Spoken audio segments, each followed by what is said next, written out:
कोल्हापूर शहरामध्ये बिबट्या घुसलेला आहे. विवेकानंद कॉलेज परिसरामध्ये हा बिबट्या आलेला आहे आणि एका पोलिसावरती देखील हल्ला केलेला आपण जर बघितलं तर या परिसरामध्ये शोध मोहीम आता सुरू आहे. काल रात्रीच काहींना त्या ठिकाणी बिबट्या दिसला होता आणि त्यानंतर त्याची शोध मोहीम सुरू होती. आता देखील आपण बघितलं तर ग्रँड उनो या अपार्टमेंटच्या बाजूलाच खरं तर बिबट्या त्या ठिकाणी होता आणि सध्या त्याची शोध मोहीम सुरू आहे.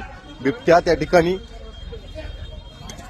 अनेकांवरती हल्ला करताना देखील दिसतोय. त्यामुळं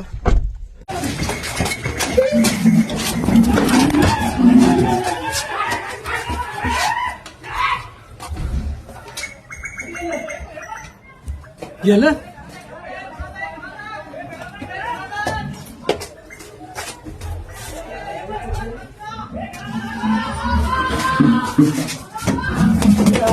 ओके